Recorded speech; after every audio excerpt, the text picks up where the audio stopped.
So now I'd like to welcome our next speaker. Ashley Jarrett is a social worker who works with the IBD team here at Seattle Children's.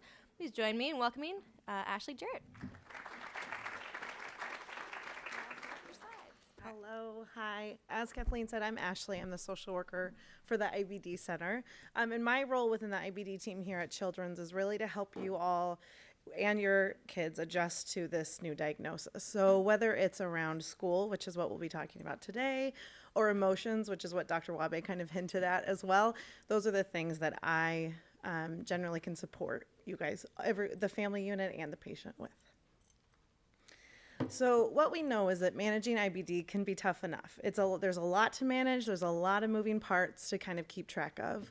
And our goal is to help limit that impact on other areas of your life. So 504 plans are a way that help even the playing field for schools.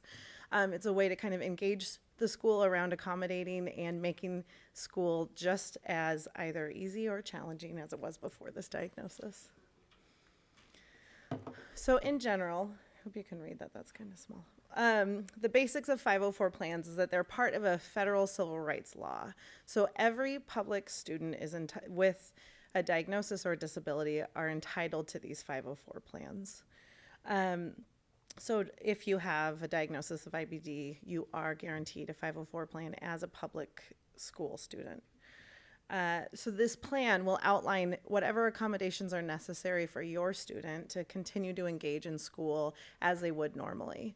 It's a variety, we'll go through some of them, but there's a variety of options in terms of accommodations that will allow your student to focus on academics and manage their IBD in addition to that. So we know that there's challenges for all students, but specifically students who are diagnosed with IBD, they have some particularly specific challenges. So sometimes attendance can be an issue. We know that, whether it's just coming here for appointments and managing as usual, or if there is an issue that comes up that needs more attention or a hospital stay or something like that, attendance can be generally an issue. Fatigue for students who are going through an entire school day while still managing IBD or a potential flare or something like that can also be a challenge. Concentration, obviously access to the restroom. We want to make sure that all students know where the bathrooms are able to get to the bathroom whenever they need to, and not have it be kind of this interruption from day-to-day stuff. Privacy around the accommodations that are needed, privacy around diagnosis, that type of thing is also necessary. Managing any potential side effects, getting all of their homework done, and participation in activities. So whether that's a sport that they're playing or a club that they're interested in, making sure that there is space for that.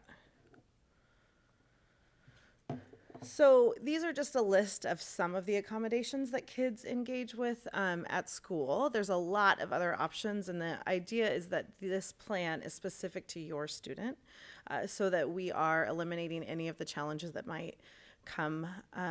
So anytime bathroom pass is one that we recommend for all students, even if it's not used that often, just the anxiety that is brought down based on knowing that you have the pass can be really important so that your kids can focus just on school.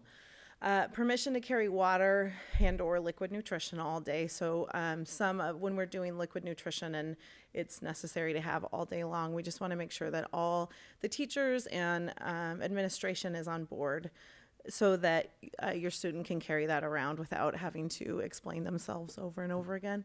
A modified school day. So this happens not as frequently, but can be necessary depending on the course. But sometimes we'll have kids start later. Mornings can be exceptionally challenging, or have a shorter day so that they can get home if fatigue is an issue.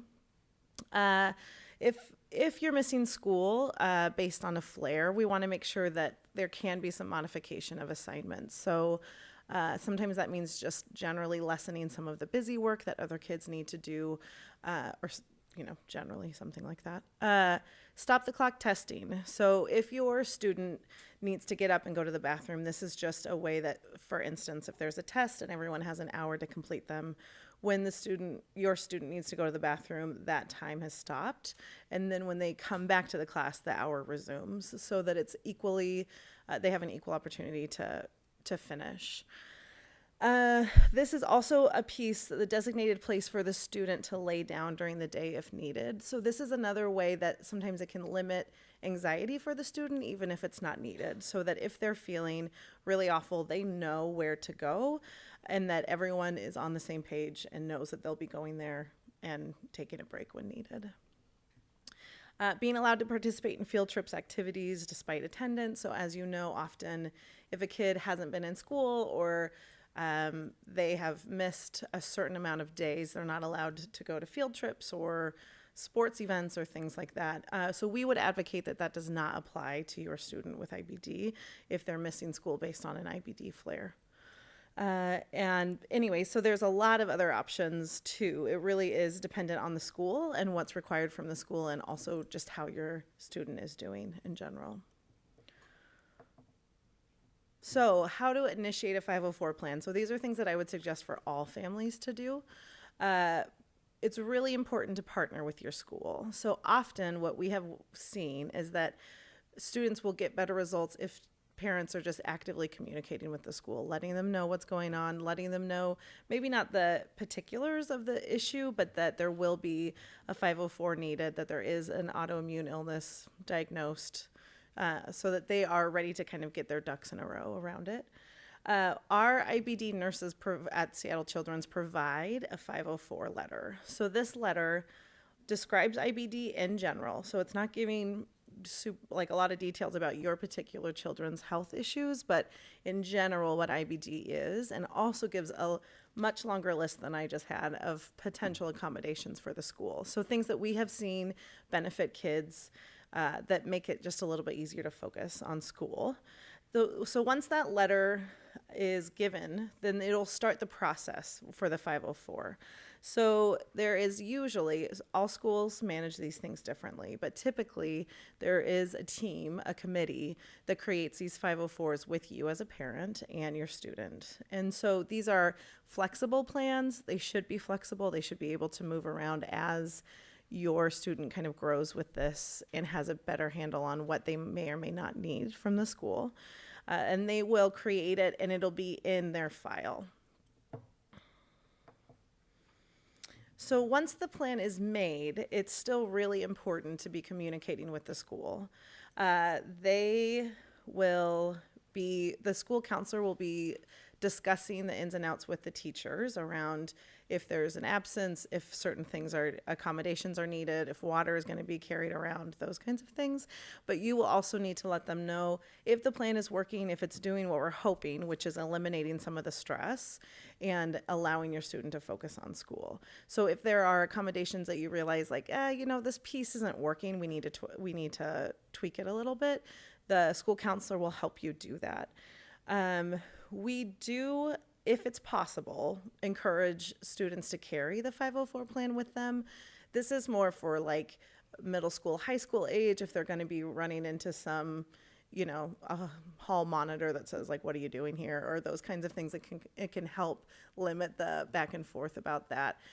It's sometimes helpful, so we would suggest it if possible, but we know that might not be possible all the time. So if you're experiencing bumps in the plan, so typically schools have a system, they have a lot of kids on 504s for different medical reasons, and they manage it and it's great. And the accommodations work very well for the students. That is not always the case. So if this is an issue that comes up with you and your student, we encourage you first to directly communicate with the school. Let them know what is working, what isn't working, and help build some of those relationships around how to problem solve some of these potential issues. They should be able to adjust these plans as they hear these issues come up. It should be pretty easy and flexible to make that happen. If it's not, if you've tried this advocacy road and it hasn't resulted in changes, or we've had some students have issues getting their busy work taken out or those kinds of things, that's when you can reach out to me as the IBD social worker to help advocate for you. So a lot of times schools will just need to hear from a professional from the hospital to kind of explain, hey, I've seen a lot of kids through this. This is typically how schools do this. Let me help you if you're confused. Let's clarify some of this. And then we can kind of get on the right path. If I'm needed, please do not hesitate to contact me to help you advocate for your student through the school. Some of the things to keep in mind around 504 plans is that it is directly only for public school students. So if you're in private school, potentially there's another avenue to create these accommodations, but they don't have an official federally mandated 504 plan system. We get a lot of students that have informal accommodations with teachers who are like, oh, we have, her teacher this year is so great and really helps manage this, and we don't need a 504 plan, which is awesome. We really hope that that's most students' experience, that this doesn't have to be a very line in the sand kind of issue. The only thing that we would suggest is that we want something in the system that will carry through for these students it does follow students through their elementary, middle, and high school. And so if accommodations are informal, it really makes it difficult once they are no longer in existence. If there's a new teacher or a new system at the school or something like that, it can make it really difficult to outline with the new teacher around what accommodations are needed. So we would suggest that you get a formal 504 plan in place as soon as you can. So another piece is for college-bound students. The 504 federal law is only for elementary, middle school, and high school students. For college kids, typically there's a disability center that manages some of these accommodations. Most public colleges and universities have them. It's typically used less because there's more autonomy regarding like what you can bring into class, regarding how you want to schedule your time. If you want a later start or an earlier day, you can make that happen just by building your schedule. So often it's less known that this is an option, but still really potentially helpful for you to have more of a formal plan. And similar to when you are in high school or middle school, it's really helpful to communicate with your professors directly about what's going on for you. So this is a skill we try to build for kids as they're leaving high school around advocating for themselves, communicating in a way that makes them feel comfortable about what's going on for them. So a lot of really good resources have already been discussed. Obviously, the Crohn's and Colitis Foundation has great information on 504 plans. Seattle Children's has a YouTube channel that has a lot of great information about school and managing school and IBD. And then GI Kids is also an option. So we are always here to help with any of these pieces. They can get really convoluted sometimes with different schools and managing them, and we've seen a lot of kids through this plan. So please feel free to reach out. I put my email address on here as well. And again, my role here is to help emotionally adjust, to adjust with school, to make sure that all of these other pieces of your life are still moving forward and going about just as normal as we would want with IBD in the picture. So I know that was a lot of information, but are there any particular questions for me around 504s or just school and IBD in general?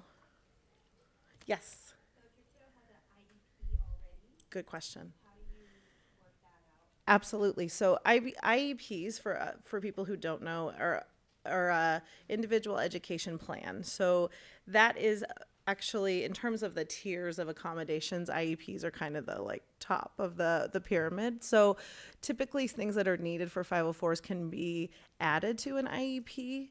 504s are able to be reviewed more often than IEPs. So if there's a medical need, they can kind of make it happen a little bit quicker than an IEP.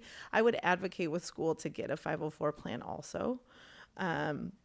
And then maybe the next time you're reviewing the IEP, you can add some of the 504 pieces into it.